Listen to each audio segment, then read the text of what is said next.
I'd like to just welcome our panelists. I'm honored to moderate and host our 4 panelists from across the globe to share their perspectives, learning, and truly innovative programs that combine conflict-sensitive humanitarian and development approaches with inspiring, excuse me, with inspiring community-based trauma healing practices that really conceive trauma-informed peace building. Our session starts off with Sharmila Shuprasad from Search for Common Ground, who will set the stage with an overview of community-based trauma healing approaches used across their programs. Following Sharmila, panelist Maggie Zareli joins us from MSI's Mental Health and Psychosocial Support Program in Iraq. Maggie will speak about a pilot activity on genocide recovery and persecution response in TELUSKOF, Iraq, focusing on reducing psychosocial distress and improving psychosocial well-being and social connections among vulnerable women and survivors of gender-based violence. Following a short Q&A, Gretchen Emick from IRC will focus on their Women Rise program, a gender-based violence-centered psychosocial framework piloted in South Sudan, Somalia, Nigeria, among other places. And finally, don't miss our panelist, Jackie Kahi from Engaging Inquiry, joining us from Harare, Zimbabwe, who will discuss the organization's work with the civil society and community leaders in Zimbabwe as they uncovered the need for trauma healing through embodied traditional practices and their desire to reconnect to their native lands. Sharmila, I turn it over to you. Thank you. Great, thank you so much, and it's so great to be here today. Thanks for the invitation to talk on this panel. I'm really pleased to be speaking to you today on this really important topic. My presentation today will primarily focus on community-level trauma healing, trauma sensitivity, and addressing stigma around mental health and trauma. I want to be able to talk about scalable efforts which are specific to conflict-affected areas and settings. So Search for Common Ground is the world's largest dedicated peace-building organization, and we've been around for about 40 years, and we've worked on almost every conflict in the world. Yet at the same time, community-based trauma and healing has only become really mainstreamed as a focus area in our work over the past few years. And although, we've known for a long time that trauma really underpins conflict resolution or community reconciliation processes, it's really over the past few years that we've really made it mainstreamed and a real area of focus in what we do. So I want to start out by laying out some of the challenges of working in this particular area of around doing this particular type of work. First, and some of these are really obvious, but I'll just lay them out at the start. First, many conflict-affected areas don't have robust health systems, or their health systems have been really damaged by violent conflict. And like in many places in the world, there's a hierarchy of humanitarian needs, food, shelter, water, and mental health isn't necessarily one of the top ones that come first. We also know that many mental health systems are not really equipped with the right capacities to prioritize mental health services, especially in rural or conflict-affected settings.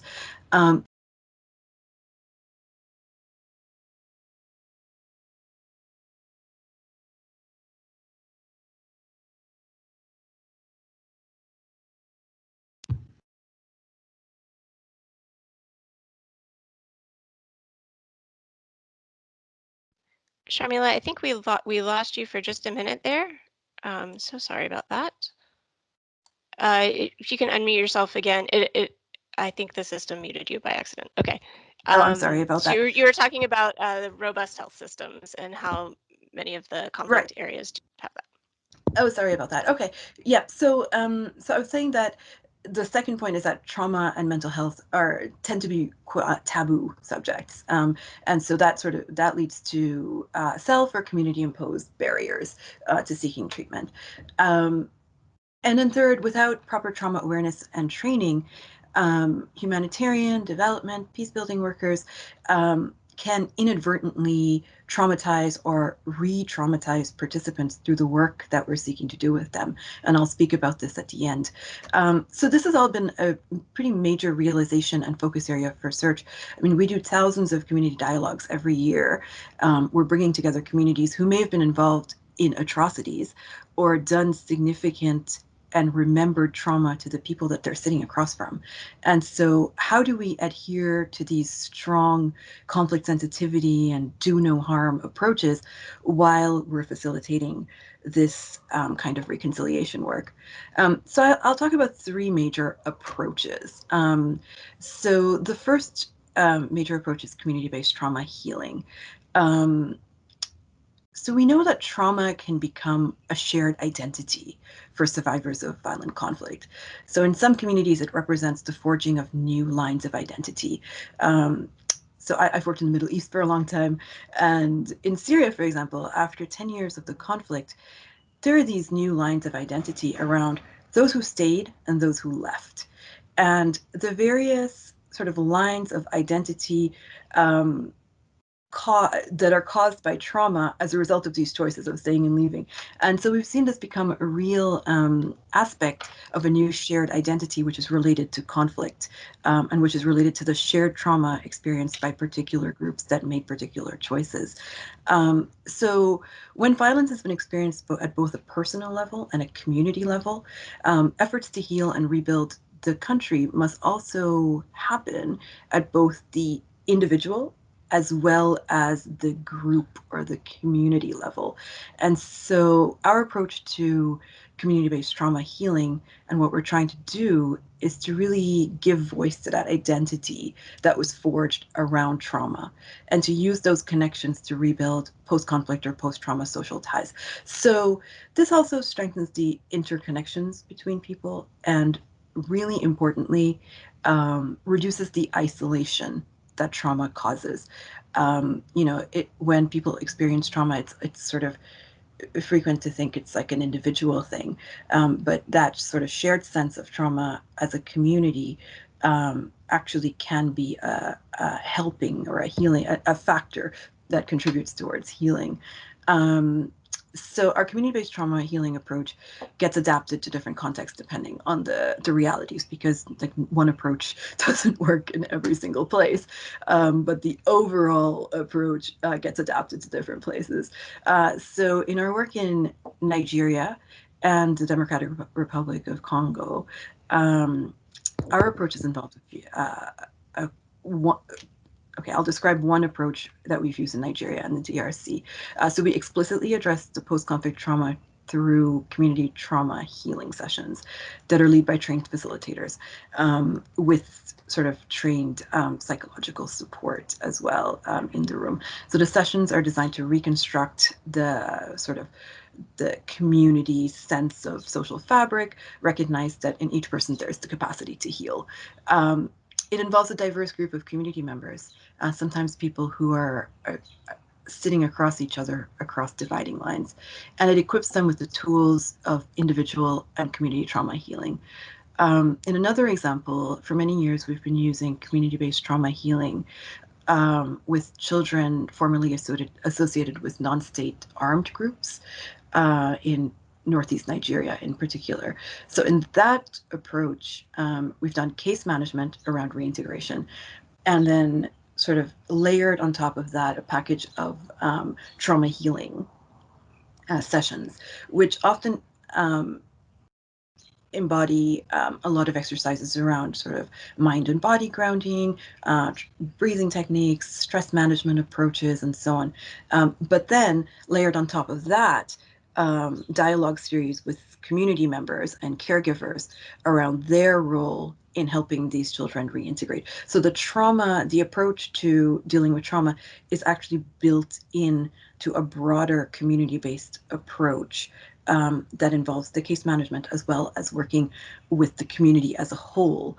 And often what we're hearing from community members actually reinforces the work that we're doing directly with the children. They're somewhat of the same issues, just approaching them from slightly different angles. Okay, the second approach that I'll talk about is around media and storytelling. So storytelling is important. We know this. Being able to talk about your own experience and feel that you're being heard is really important. So media tools can help to reduce taboos around mental health and memorialize the stories of survivors and victims. So we've done a lot of memorialization work for many years, understanding that survivors need both the space for reflection and the opportunity for closure. So we've done radio dramas, community theater, and so on. In a place like Sri Lanka, memorialization was really important to our approach. Unlike some of the other conflicts that I mentioned, Nigeria, the DRC, and so on, the war in Sri Lanka had a 30-year arc and came to this sort of sudden and, to be honest, like very brutal end before entering a reconciliation phase. And so by the end of that conflict, the ethnic and religious divides were really, really strong and strongly entrenched. Our trauma healing approach in that case involved a lot of community dialogues, media campaigns. Participants met, they shared personal stories of their trauma and loss from the war. And over 600 people came forward, and we documented their stories on this online memory map, which actually still exists online. I was reading some of it when I was prepping for this. It's extremely powerful. The sort of, you can sort of zoom in and sort of click on a town, and there's all these stories popping up of how people were affected by the war. And we published a book, a memorialization book. So by the end of this work, participants in that work said that they were twice as likely to know people from other ethnic groups who suffered from ethnic violence or war.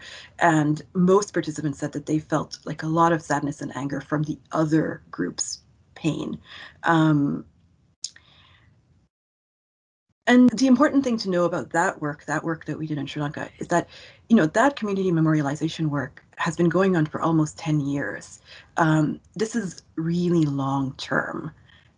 We started off with basic reconciliation dialogues, and then we moved towards more substantial physical memorialization activities like the book and sort of the map and so on. But the important part of that is that it involved groups working together across their lines of difference to sort of do joint memorialization of the shared trauma. In another example that I can give on this, in the DRC, so before COVID, there was Ebola. And in the DRC, we did quite a lot of community-based trauma healing as part of the sort of post-pandemic recovery from Ebola. So in a community where lots of people were affected by the deaths of their family members, a really important part of healing is to know that each individual death is remembered and memorialized, rather than forgotten in the midst of this massive health response. So in this particular approach, what we did was that we trained community companions to facilitate, like with the psychologist support, community-wide conversations about Ebola recovery, and then targeted work with survivors and their families to heal through sharing their experiences. So this sort of community companions model helped individuals and families to remember or to memorialize their loved ones who were lost to the disease. So it's community memorialization around sort of the loss that the community has faced due to this disease, and sort of fosters social cohesion within those communities, as well as reduces, in this case, the community rejection of survivors of that particular disease outbreak. The third area that I'll speak on, last area that I'll speak on today, is about trauma sensitivity. And this is about ourselves, ourselves as practitioners, and how we reflect on our own positionality in doing this work.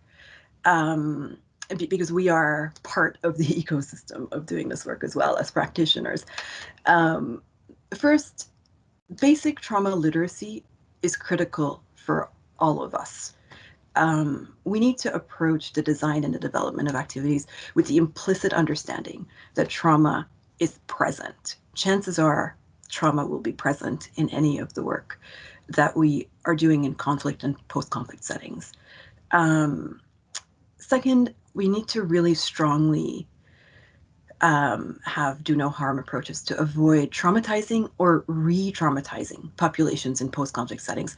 So one important reflection that came out of our work in West Africa, in Sierra Leone and Liberia, is that our activities, now it's 20 years after the major conflict, our activities can cause past and deeply buried trauma to resurface in a place where it wasn't, it was sort of deeply buried, and we go in and we start doing activities around it.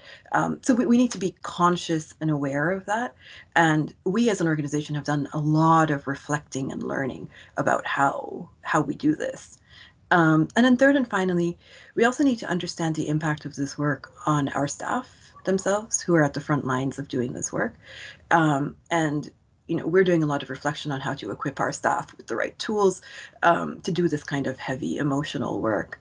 And the lesson learned here is twofold: that we need to understand trauma broadly within the context of conflict sensitivity, even if the setting is not directly conflict affected, but also that as organizations, we need to understand how our interventions can traumatize or re-traumatize all parties involved. So I'll stop there. Thanks again for the opportunity to talk today, and I'll hand it back over.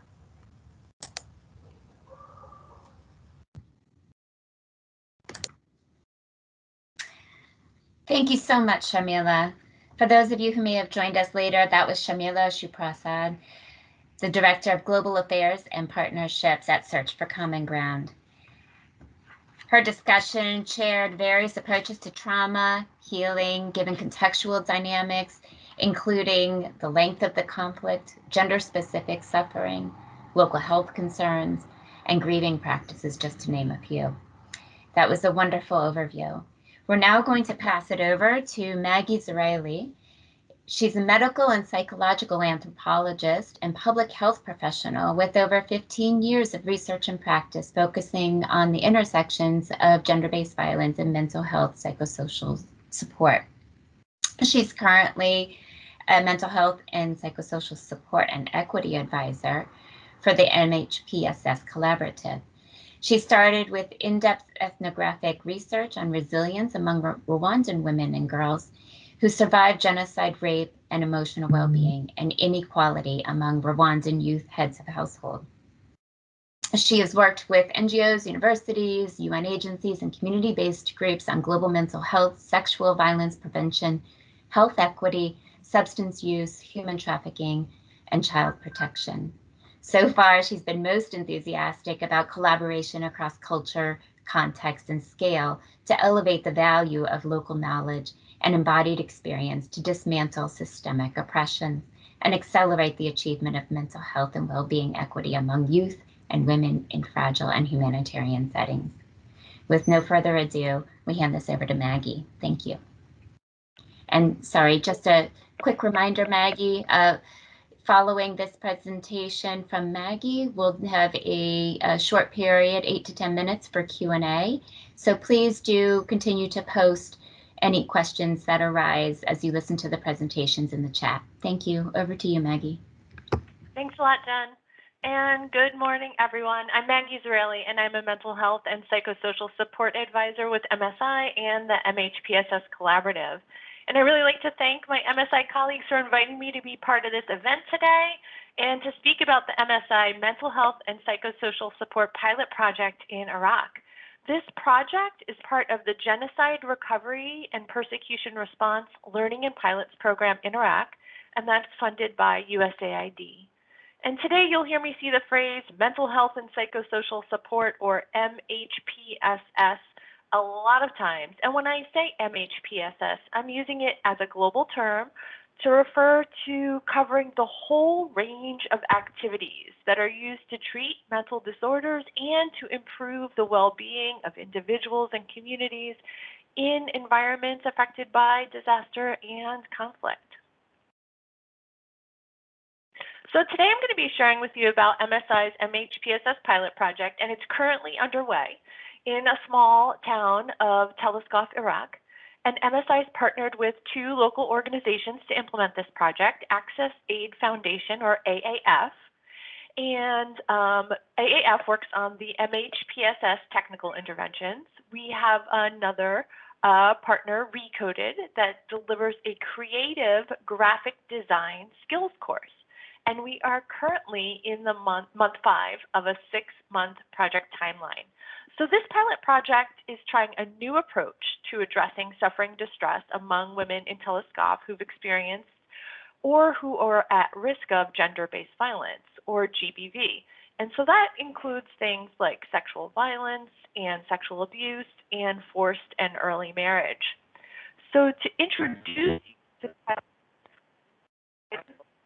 project context and then of the project design, I'm going to tell you about 3 key aspects of the project.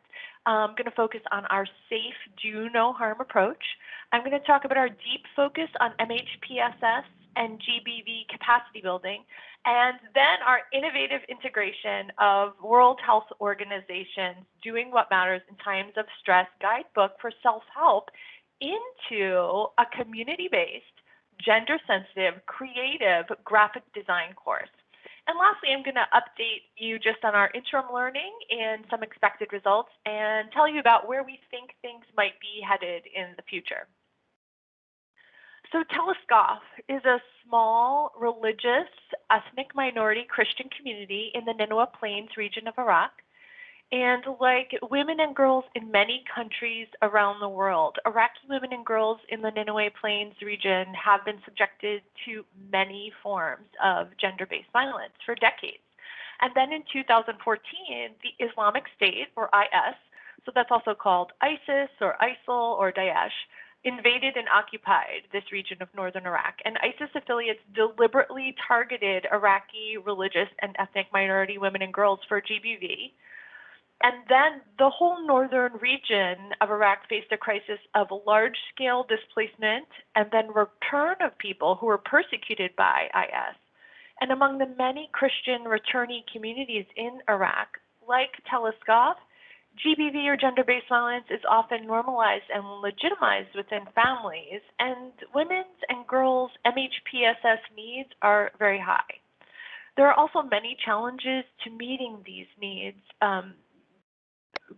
Talk about that for a really long time. I'm going to focus on one of them today just to mention that there's a real shortage of MHPSS services and service providers, especially women providers in the region. So the pilot project was designed to address this problem, and it's doing that by aiming to reduce suffering and distress and improve mental health and psychosocial well-being among GBV survivors and women at risk for GBV in TELUSKOF. Our project design was informed by an initial GBV assessment in the area and then inspired by an idea.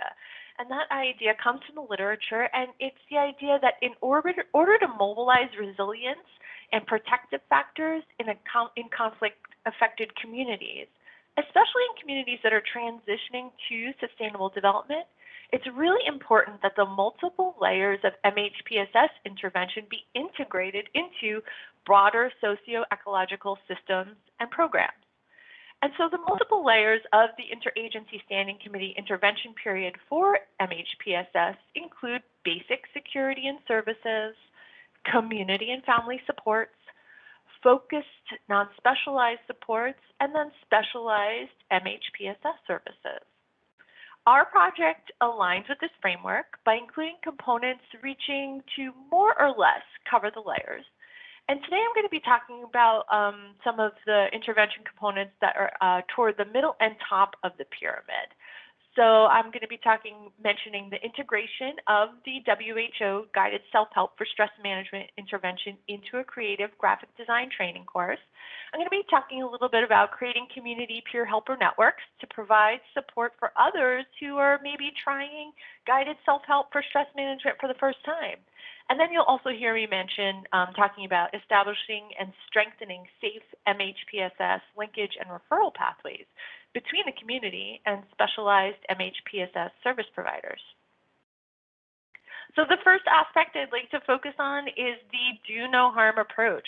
So we do this in a couple of ways. We do this by aligning with the ISC guidelines for MHPSS in emergency settings, and for keeping up with the new guidance that's been coming out on delivering MHPSS and GBV during the COVID-19 pandemic. So this entire project was kind of conceived of and implemented in the middle of the pandemic.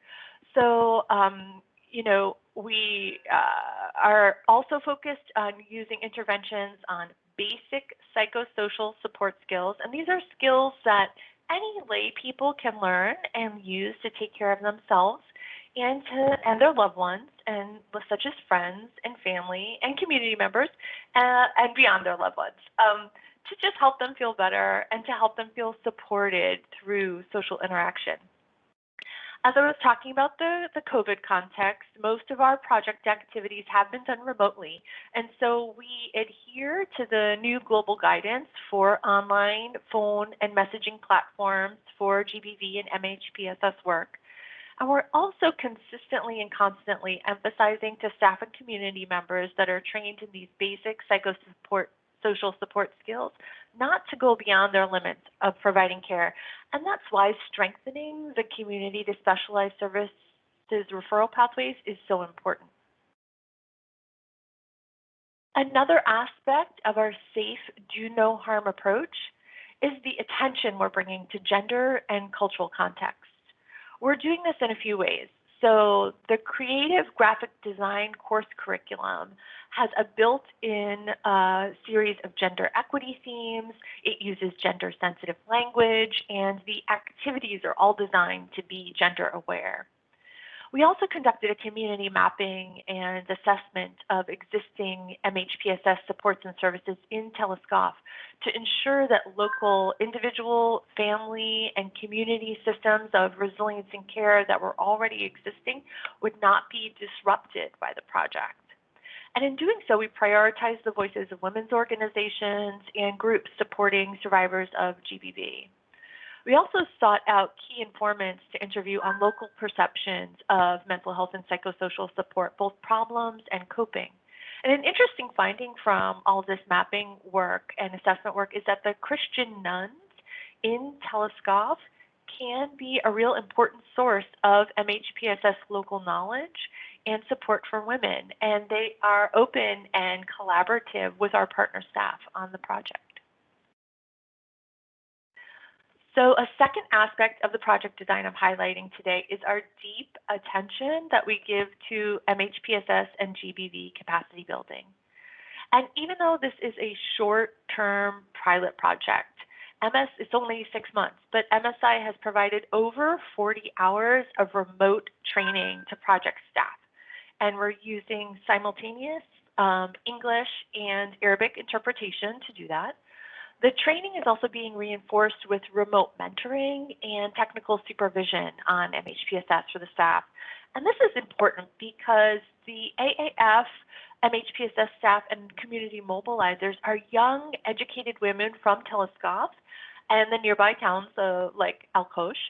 And some of them have lived experience of violence and displacement. And these staff members are passionate about their work, and their empowerment with MHPSS and GBV knowledge and skills may help with eventually, or even currently, it's part of what we're learning, recentering leadership for project decision-making with young Iraqi women. And as of this week, this team, AAF, is getting ready to train a small cohort of 12 community members on how to provide just basic support to someone who's interested in trying out the WHO Doing What Matters in Times of Stress guidebook. So let's talk about that. The Guided self-help in general is just a common MHPSS intervention. It's recommended by the WHO, World Health Organization, and has an established evidence base. Guided self-help for stress management involves using a guidebook or other materials like audios to learn practical skills for dealing with stress. And helpers can provide support for people on how to use the guidebook. There's no counseling involved. It's the guidebook and materials that equip people with the practical skills that they need for stress management. And then the helpers simply provide basic support with how to use the materials and maybe a little coaching on what works for them. So guided self-help can be used as an intervention on its own or integrated into existing support services. And guided self-help is an appropriate form of care for most people facing any form of adversity. So the Doing What Matters in Times of Stress guidebook that we used comes with audios in multiple languages and is currently in a field test version that is freely downloadable at this site. The Doing What Matters in Times of Stress content comes from a therapeutic approach that combines mindfulness skills with the practice of self-acceptance, and it includes 5 sections. Each of the sections focuses on a specific skill and has practice exercises. So the 5 skills are grounding, which is a technique for bringing attention back to the present moment, especially when caught up with distressing emotions. Unhooking, which consists of identifying and unhooking from difficult feelings and difficult thoughts. Acting on our values, so identifying our personal values and then taking the small or big actions to live in line with these values. Being kind, which I think is my favorite skill, which involves enhancing and encouraging kindness towards oneself and others. And then making room, which is the more advanced technique. It's for unhooking from those difficult thoughts and feelings, but doing it in a way where you can really also at the same time tolerate stress and distress and live in line with your values. So the guide is really easy to read. It has tons of graphics like this one and that illustrates all the text.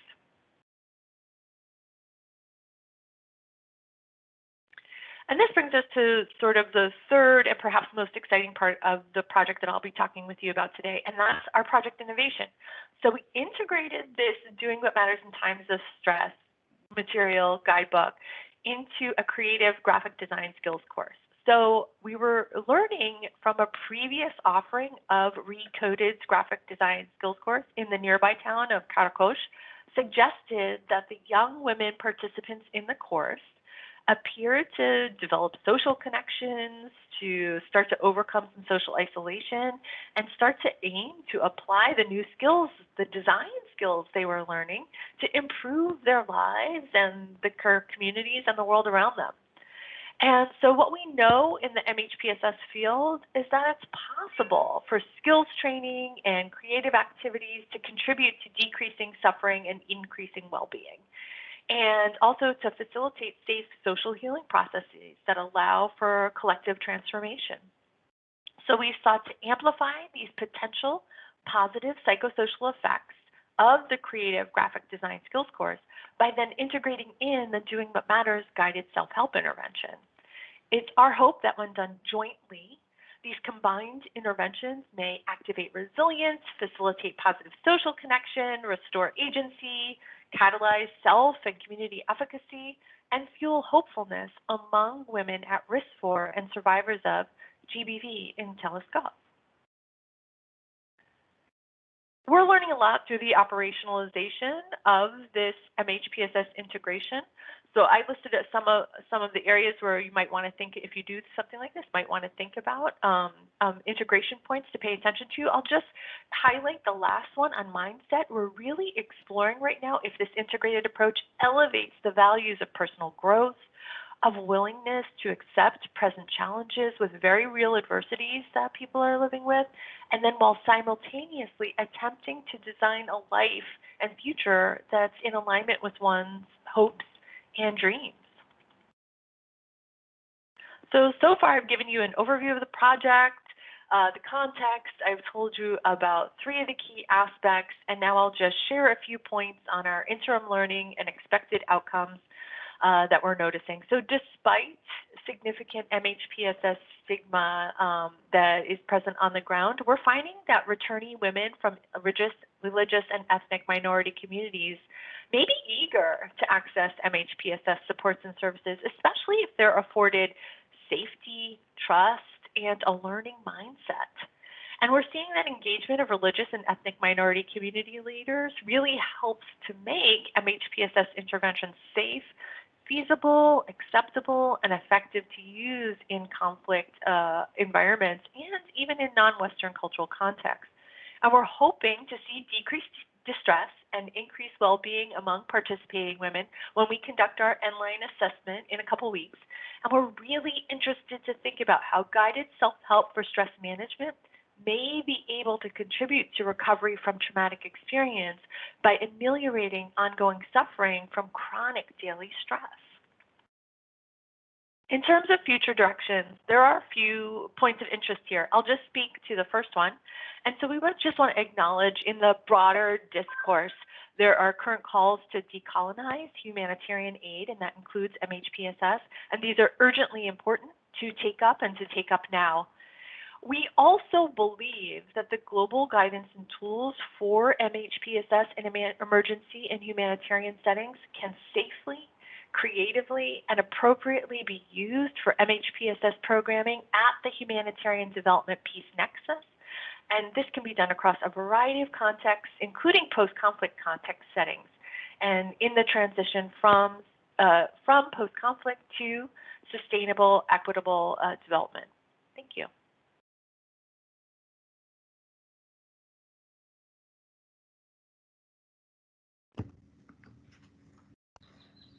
Maggie, thank you so much, very much. Your passion for this topic is quite obvious. I really love how you and Jackie, how you and Sharmila both provided both practical approaches for organizations, as well as the need for personal growth and grounding to support MHPSS services and activities. So thank you again for highlighting those various aspects. As promised at the beginning of this session, we said that we would have a very short Q&A in between the 4 presentations. So we've been asking folks to please enter any questions in the chat. With over 100 people on our screen here, that'll be the easiest way rather than unmuting each individual as the questions arise. So I will I'm just going to read off one aspect of a question. Angie, hi there, old friend. Angie posted a question in the chat that is quite lengthy, but I'm going to try to summarize it with a question that states, what is the relationship between peace-building based trauma healing and mental health psychosocial support, which is more Western/clinical? And I believe Sharmila is going to take a first, have the first word on this question. Thank you, Sharmila. Sure, thanks. And I know we went a little bit long and we don't have tons of time, so I'll try to give I'll try to sort of say how Search for Common Ground approaches this. I mean, in a lot of ways, we are a peace building organization. We're very locally rooted, and so we don't have a lot of the sort of mental health model, the Western mental health model that Angie's referring to, is not something that we, we refer to other organizations and other providers should these things crop up in our programming and so on. Our model to trauma healing is very community-centered and community-focused. And in fact, I totally agree with a lot of the points that Angie's raised in her comment around sort of the importance of peer support and respecting lived experiences of community members in addressing trauma. In a lot of ways, what we do is facilitate that process of people coming together and healing together. And, of course, we need to have a do no harm approach in terms of having mental health capacity present when we do that work. But by no means is it intended to be a mental health model. It's a community-based trauma recovery model that's focused primarily in conflict settings around reconciliation, involving the entire community. So a lot of what we do is sort of the other side in terms of how those two things come together. I think they're both really important, but what we do is primarily from the community side. So I'll stop there. I don't know. I see there's lots of other questions, but I'm not sure that we have time.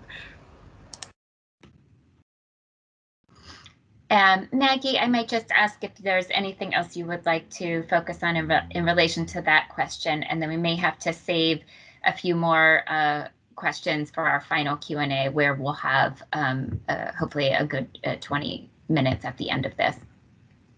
Yeah, thanks, Jen. And thanks, Shamila, too, for, kind of getting us focused on the intersection space. Where do MHPSS and peace building come together?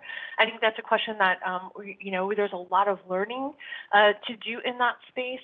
A couple ways that come to mind. There's an idea circulating right now. I just was tuned into another panel there that is, thinking about these intersections and saying, well, what are we talking about? We're talking about people feeling well, people having safety in life. In some ways, it's kind of an obvious connection. And so what our objectives and aims are linked up very, very nicely. And then it's sort of like how to think about what works where and how these work together to get towards those objectives of peace and well-being for everyone. I know on the MHPSS side, I put up the MHPSS intervention pyramid. One whole layer of that, I just breezed by it, but our family and community work.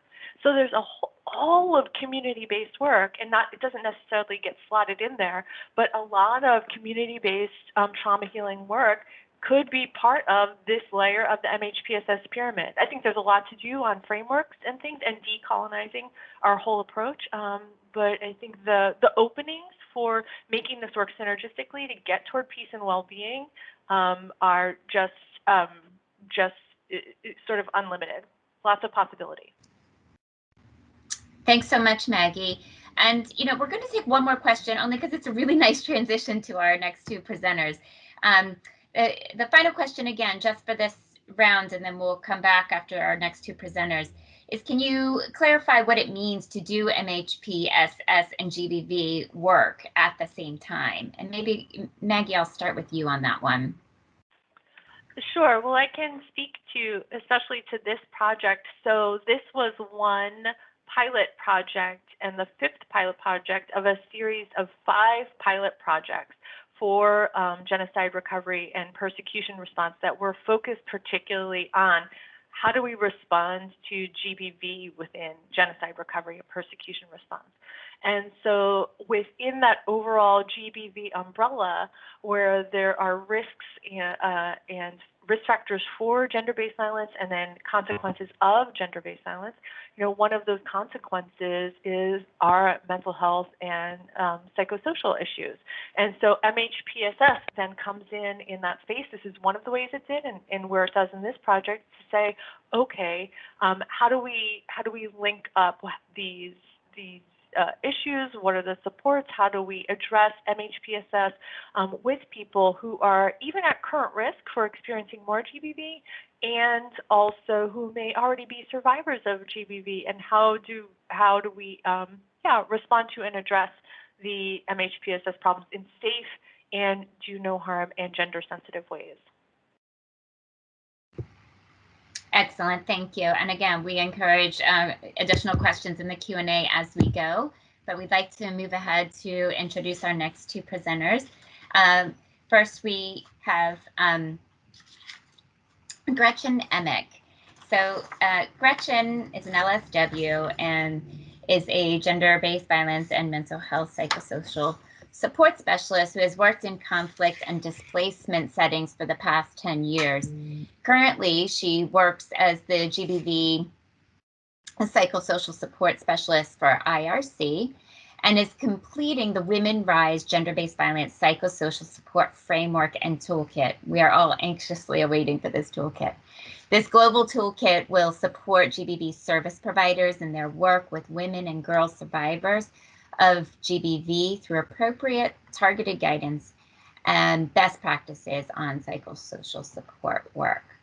Gretchen is also, a fun fact, a registered yoga teacher and trauma-sensitive mindfulness practitioner. Nice combination. She believes in the importance of mindfulness practices and in MHPSS support and interventions that are expressly feminist, survivor-centered, and grassroots-led. Without further ado, Gretchen, I hand it over to you. Thank you. Thanks so much. I know we're running short on time, so I'm going to try and speed through a couple aspects of my presentation, but a big thanks to Maggie as well for doing some of the definitions for me. I will also be referring to MHPSS and gender-based violence. So just briefly wanted to highlight that at IRC, the peace building programming does not focus necessarily on a cessation of violence, but rather on the removal of underlying factors that lead to violence, such as inequalities, grievances, social injustices, and weak conflict management institutions. So IRC recognizes that protection of people is the center of our work and uses this to guide our decision-making in peace-building design and implementation.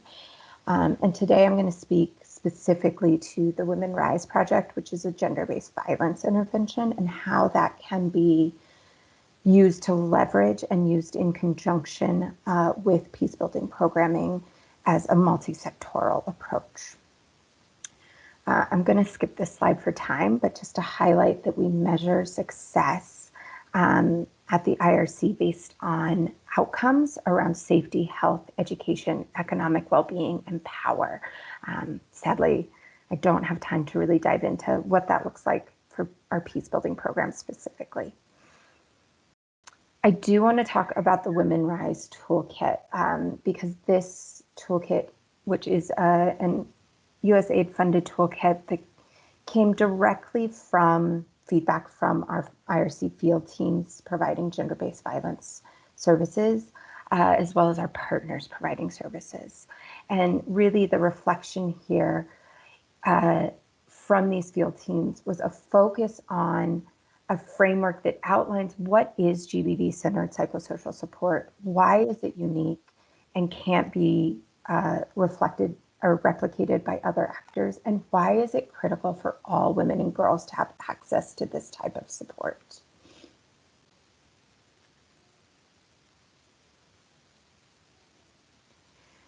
So really the project aims are about improving GBV practitioners' capacity to deliver effective PSS activities to displaced women and girls, and to address gaps in guidance for GBV practitioners around facilitating group MHPSS services and interventions with survivors and women at risk for GBV. To do this, we started with articulating a GBV-centered psychosocial support approach and then outlining the supporting guidance and tools.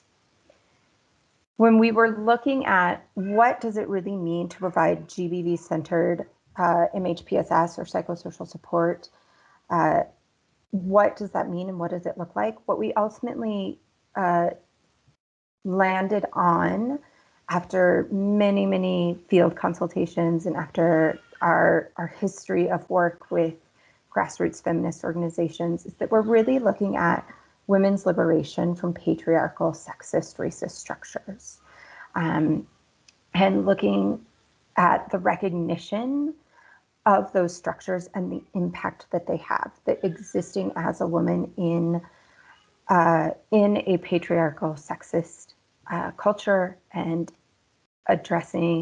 having to deal with and address systemic forms of oppression is in itself traumatic for some women. So we're looking at what is this framework, what leads to and can help facilitate women's liberation, what are the types of PSS, and how does a survivor-centered approach work within that larger structure. When we're talking about women's liberation, we're talking about women's healing from individually experienced trauma and the collective trauma of multifaceted systemic forms of oppression. To do this, women and girls must be engaged in any process to address risks and increase their protective factors and their resilience. GBV programs, because of the attitudinal work that we do with staff, are best placed to facilitate these conversations safely with women and girls, to facilitate them openly and at the deepest level. So the ultimate goal of a GBV-centered psychosocial approach is not only women's healing from that individually experienced trauma, whether that's gender-based violence, whether it is trauma that occurred in displacement, but also liberation from collective forms of trauma. To work towards that liberation, we approach work with women and girls individually and as groups to expand their awareness of social norms, structural racism, sexism, other forms of oppression impacting their lives, and work with them to look at how can we work together, how can they take agency, how can they build agency to address the issues that are most concerning to them. So the foundational principles of a GBV-centered psychosocial approach are that women and girls are the experts in their own lives. They all exist in patriarchal societies that result in unequal access to power and decision-making. They've all experienced traumatic events, whether or not those have included GBV incidents, and there must be recognition of the long-term traumatic impact of patriarchy and structural gender inequality on women and girls. We can have a profound societal shift and change when women have spaces, resources, and support to feel empowered and build community with other diverse groups of women. So looking at how do we expand spaces for women and girls? How do we create spaces that really lead to community building, that lead to exploration of power and change for women and girls? And that's really where the Women Rise intervention comes in specifically. The Women Rise intervention was designed, again, based on feedback from our teams and the women they're serving on what they really wanted. And there was a huge push for specific group interventions working at a higher level on that MHPSS pyramid that really allowed and created that space for connection, for resilience building, for conversation, and for exploration of hurt and healing, whether that involves directly speaking to traumatic events we found it is less important than focusing on what does resilience look like and how do we build resilience. Because this is an expressly GBV-centered and feminist approach, we are focused on how much option and control can women take of this process. So there's 8 core sessions in the Women Rise intervention with the option to choose different aspects throughout that, including choosing ritual opening and relaxation exercises, choosing how they close at the end, and choosing which session 6, which focuses on difficult emotions. So which difficult emotion do they really want to focus on? There's also an opportunity to add sessions should they wish to. So there's a lot of room for women ownership within the group, not just a facilitated group intervention. In our pilots, we piloted several places, but I do want to highlight Nigeria and South Sudan, who were able to pilot in the midst of COVID and really do some interesting work despite all of the challenges. In Nigeria, the women said understanding stress and chronic stress and that impact on the body was incredibly important to them, and they were able to support each other through COVID movement restrictions after 5 sessions having to pause for like 3 weeks because of movement restrictions. They were still able to check in with each other. They had enough of a base throughout the group to feel connected to each other and to express some of their fears, worries, and figure out ways to help each other out despite being separated and unable to move at that time. South Sudan women who completed this really wanted to explore helpful expressions of anger. They thought that that was really useful, and they helped women set future goals and recognize the importance of self-care. Across both, women said they had increased confidence to participate in community ceremonies and to engage in community activities, and they had increased trust building with one another to provide relief to engage in those activities, which is pretty powerful. So we believe that there's a lot of opportunity for transformational change with Women Rise, and that this could be a unique opportunity for GBV programming to be further integrated into peace building programming so that women's voice and women-led interventions and priorities are really heard and taken on throughout all of our intersectional programming. We have the opportunity for women-led and determined community action goals, and for them to lead groups themselves, or to strengthen groups that already exist that are women-led. And I will stop there because I know we're at time, but looking forward to questions. Thank you so much, Gretchen. And yes, apologies that time is of the essence here. We will, again, we're trying to save as much time as possible for questions at the end, and we're keeping track of those as they come in. I'd like to turn it over to Jackie Kahi. Jackie joins us again from Zimbabwe. She's based in Harare. She's a senior associate for Southern Africa at Engaging Inquiry, a strategic consultancy that accompanies teams around the world to find new ways to understand and engage their social systems for locally rooted, lasting change. Since 2018, Jackie and Engaging Inquiry have teamed up with Gateway Zimbabwe, a collaborative peace-building initiative with 3 local Zimbabwean organizations. Jackie brings over 25 years of local, regional, and international experience helping groups, organizations, and individuals work through complex social challenges using participatory methods in dialogue and engagement and leadership. An interesting tidbit about Jackie is that she's also a practitioner with the Zimbabwean Art of Hosting Network and is currently exploring family constellations and process work, all disciplines that draw on the notion of the systemic field of a living ecosystem, a term we've heard frequently across our presentations. Over to you, Jackie. Thank you. Thank you. Thanks, Meg. Thank you, everybody. So I think Meg's pretty much covered that slide. So as she said, Engaging Inquiry is a systemic strategic consultancy. We're essentially an accompanying organization, and we accompany many of the presentations we've heard today are the kind of groups and places that we accompany to give support. So what we're really doing is helping to uncover what's really going on in the system.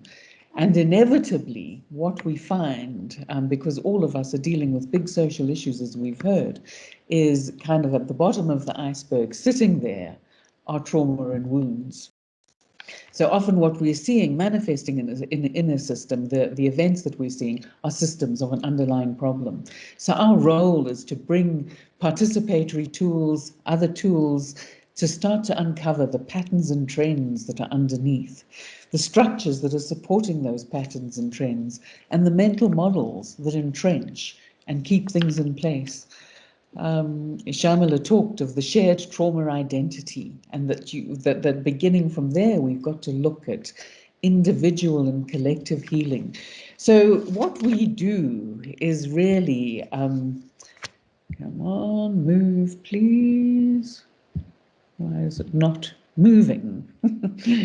Sorry, my next slide is not coming. Here it comes. Though I'm not going to go so much into this. I mean, this tells us that the key tool that we use really is dynamic systems mapping. And what this does is help us see a full context. So I think we've heard in other presentations that, there are diverse things at work always, and we often deny those things. So what our tools do is bring stories together, really, so that we land a context that's real, that is grounded in reality, that's not about wishful thinking or how we would like things to be. And there's a certain liberation that comes with actually acknowledging what is. And once we land with what is, we can begin to uncover patterns. And another big enlightenment comes when the system starts to see itself. What we've realized in a lot of our work is that it doesn't take bad actors to yield outcomes that nobody wants. We're perpetuating systems and we don't want what happens.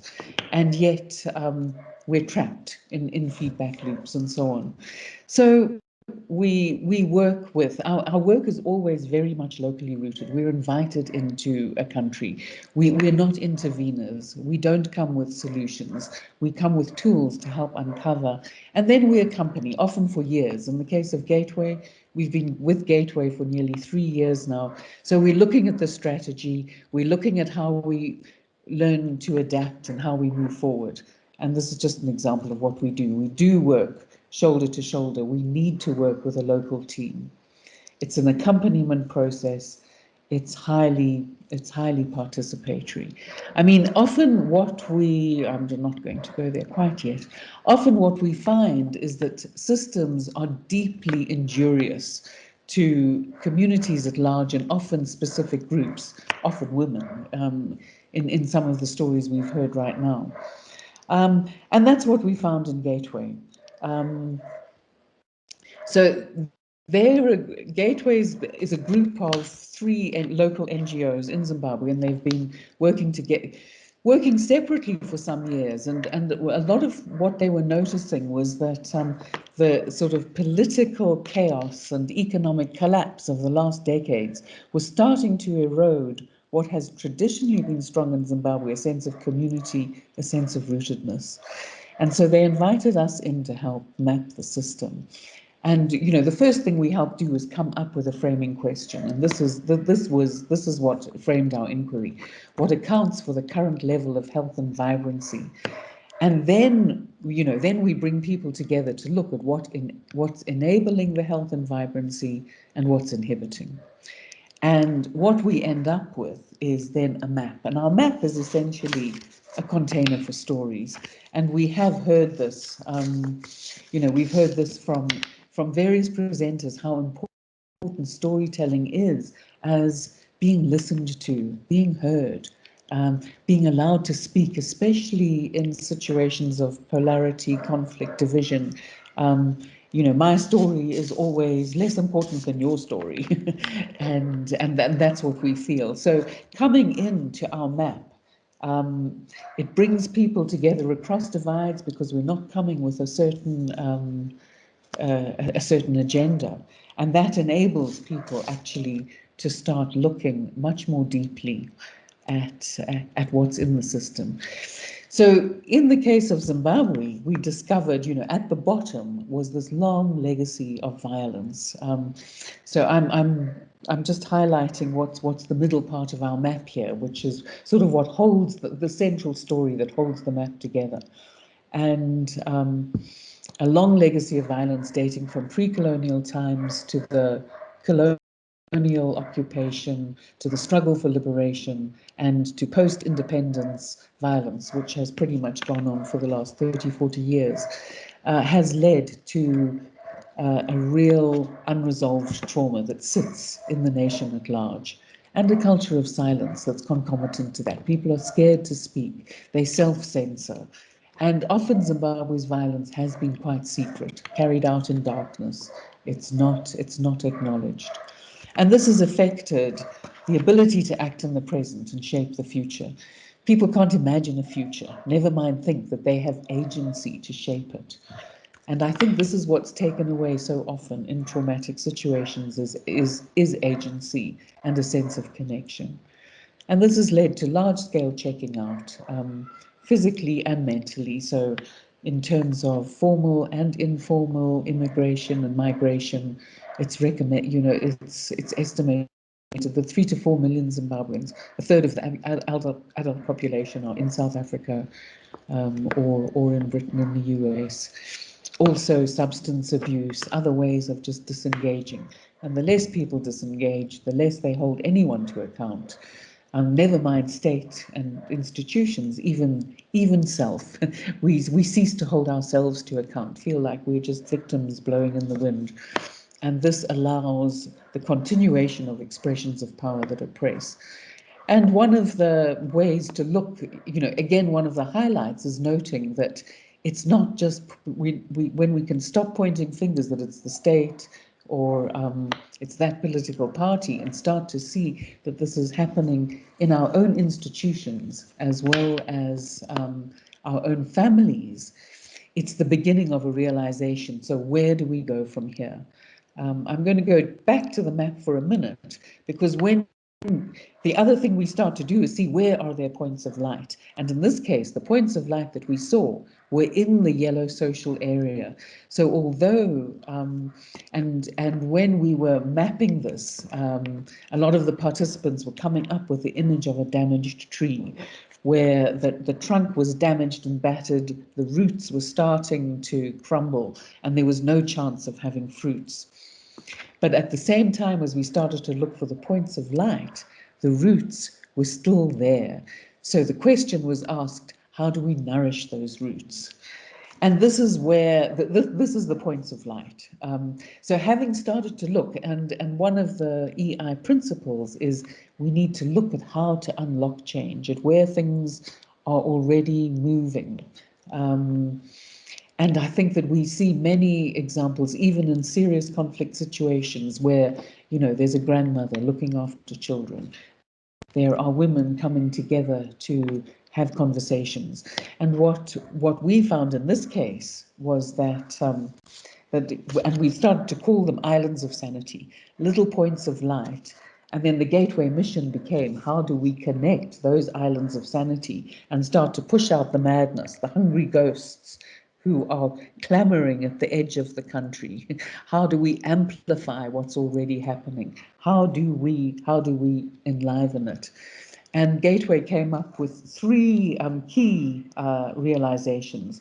One is how to come together differently, not in the hierarchical, institutional way that is sort of entrenched in the Zimbabwean system at the moment.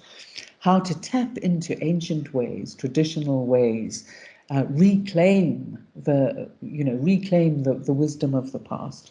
And thirdly, how to bring generations together and start to address intergenerational trauma and healing. Because in many cases, and Shamala spoke of this as well, the shared trauma identity, especially when trauma is not spoken about, children, young people are carrying the trauma from their parents without even really knowing why, and yet it's carried in the bodies. So some of what Gateway started to learn, and just before I go into that, engaging inquiry's role at this point is to continue to accompany, to help reflect, to zoom out, to take the more objective lens, and that's where it's useful to have a bit of an outside eye, because the locally rooted people, of course, are, they're part of the system, they're part of the trauma. And so EI's role is often to say, have a look, let's zoom out a bit. What are we seeing in the system as a whole? And what Gateway was starting to see in starting to reclaim this wisdom, the ancient connection with land and spirit, which had been so much of a part of Zimbabwean's history and yet lost under colonial settlement, Christianity, oppression, and starting to know that, yes, we do have wealth, we do have agency, we do know what to do. And so these are some of the things that reclaiming agency, and interestingly, COVID helped quite a lot with this, was putting people back to their own devices and starting to look at, well, what did we used to do? What did our grandparents do in terms of healing mental health as well as physical well-being? And embodiment was a big part of this. You know, trauma lives in the body. Starting to dance it out, drum it out, bring back traditional practices for moving through trauma really helped to bring these points of light together. So I'm just a quick summary at the end to look at what the systems journey looks like. And part of, this is on the engaging inquiry, a lot of what we're doing is we're creating narratives, we're gathering narratives, we're gaining clarity, we're looking for points of light. And then by far the largest part of our work is to help move forward collectively. It's very much a collective process, grounded in that local, that the local knowledge is there and it's in the body, and it's our role is just to help surface that and then continuously search the system for what's emerging. And so Gateway came up with this, whatever the question, community is the answer, it's us and it's now. And this is the way of reclaiming agency and moving forward. Thank you so much for your time. Thank you, Jackie. What a nice ending. And I would love to come dance and drum it out with your group in Zimbabwe. So we'd like to swiftly move into some Q&A. We have some wonderful questions coming up in the thread, and we want to be sure to address as many as possible. The first question that we'd like to address is the question on evaluation.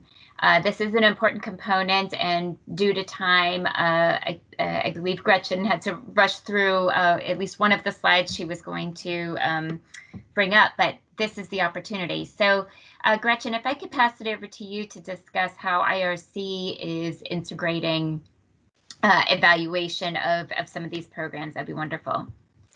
Yeah, we are using different evaluation measures, both at an output and an outcome level. So one of the ones that we found really powerful in the pilot was simply the attendance and the retention. All of the groups who piloted, despite piloting in COVID, despite having to pause and regroup weeks later, still had over 90% retention. So we felt that that was a powerful story in and of itself. We are also piloting using our case management outcome measures that focus on psychosocial functioning and felt stigma. These are questionnaires that within the group are done after the third session and after the end. Again, teams could choose to use both of them or simply use the psychosocial functioning scale, but all of those showed improvement in those scales after the group.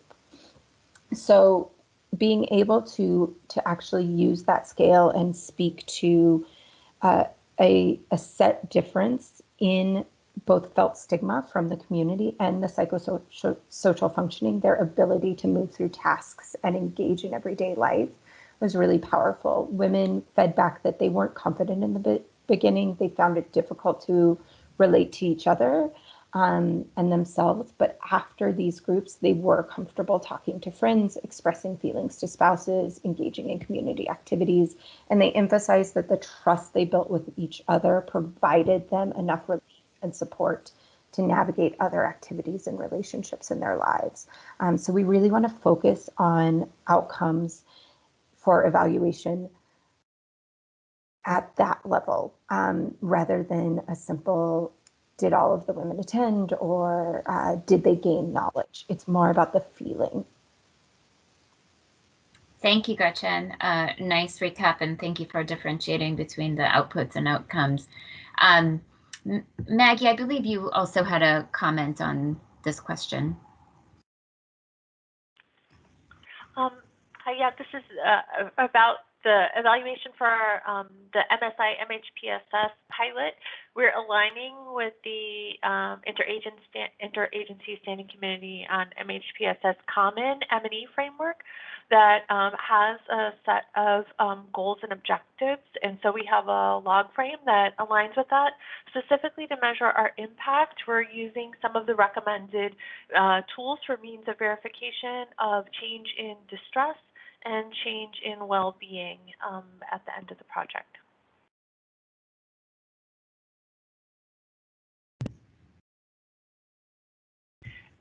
If there's time, I can say more, but.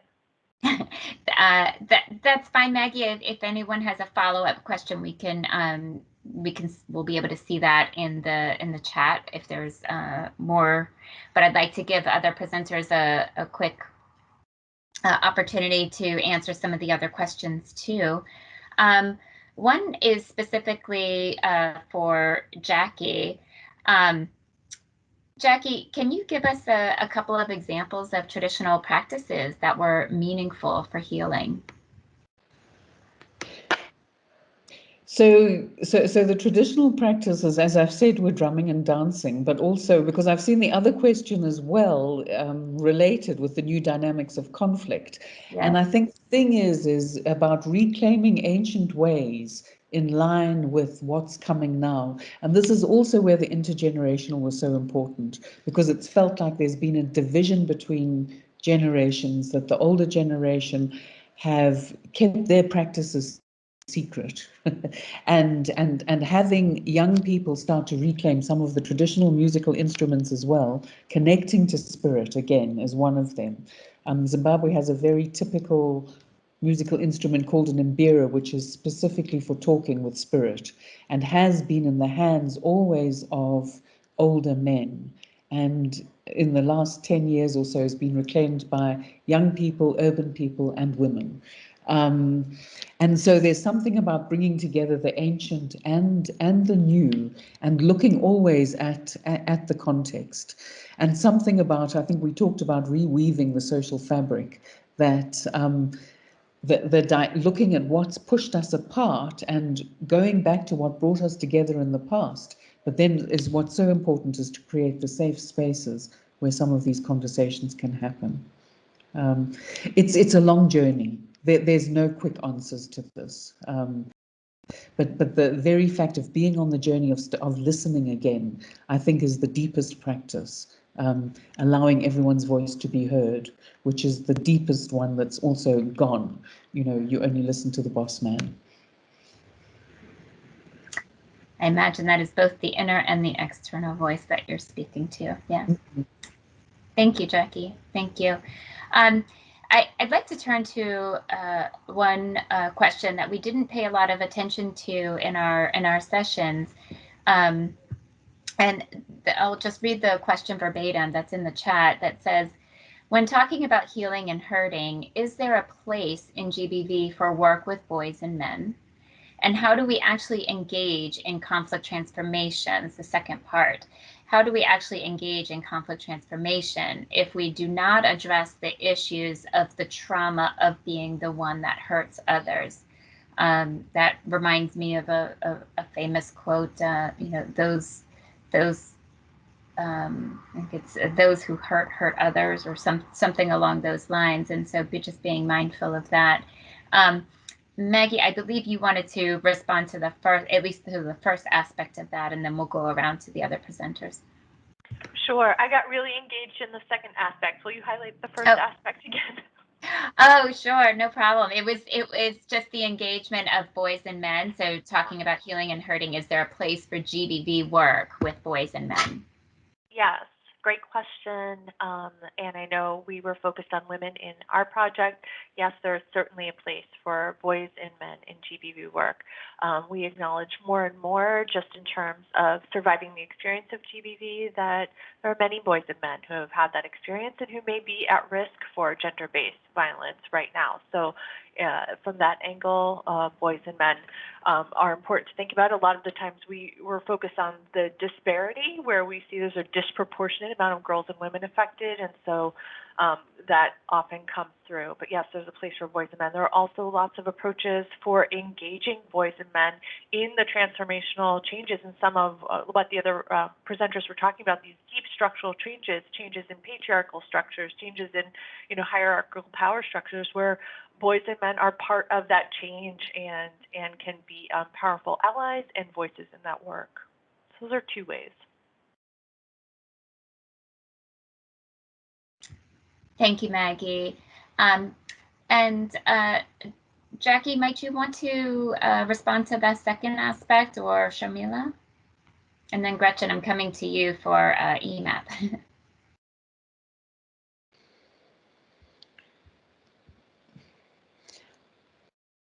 Sharmila? Go ahead, Jackie, go first. Mm-hmm.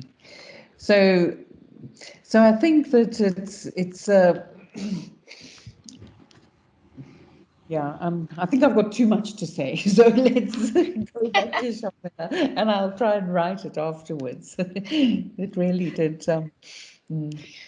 Sure. Yeah. So, I mean, I can just quickly say that it's the perpetrators of violence need to be part of the process, and that's been our approach. If our entire organization is based on the philosophy, like that sort of common ground that everybody comes together, even people who have been the perpetrators of violence, because in order for community healing to happen, you need those people to be at the table. It's hard. It's really hard to do that, and it's really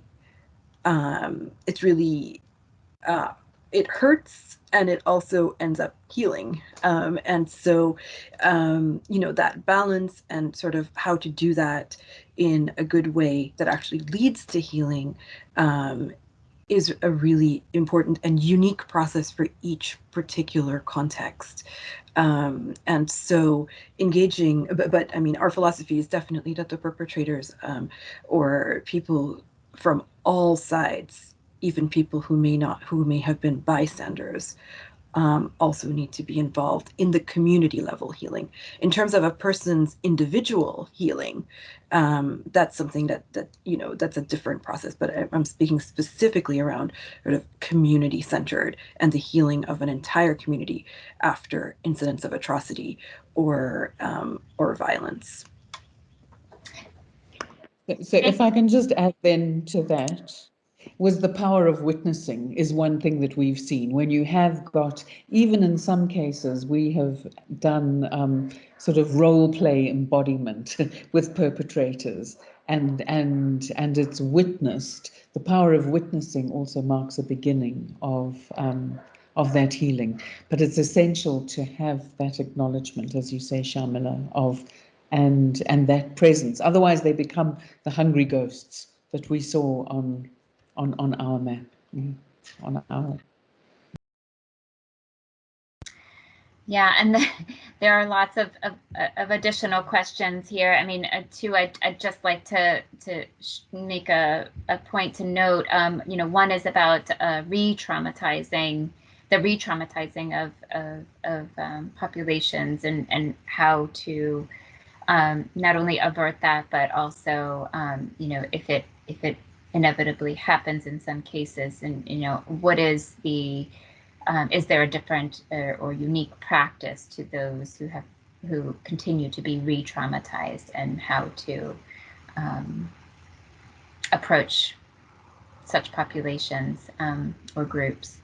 That's one question. And the second one is that I found quite interesting is from Joshua, and just noting that the question around partnerships and talking about the potential benefits of partnerships, community integration, local credibility, strong source of identity, etc., with potential drawbacks, for example, perpetuating existing power dynamics or imbalances, perpetuation of patriarchal systems, etc. I know I've personally seen much of that in the DRC.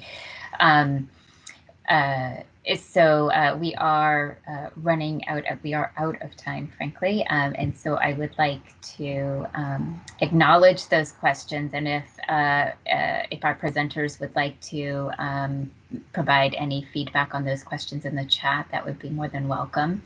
But I would just want to take the final minute here to congratulate our presenters. Thank you so much for all of your wonderful insights. I know you have so much more rich knowledge and experiences to share. So this is the tip of the iceberg. A little virtual clap there because we can't do it in person. But thank you everyone for joining. Again, my name is Jennifer Ullman with MSI, and we very much look forward to continuing these conversations. Please feel free to reach out to any of us with additional questions. So thank you, presenters. And thank you, participants, for joining all of us. There will be perhaps a few more lines listed in the chat if you want to stay. Thank you. Thank you.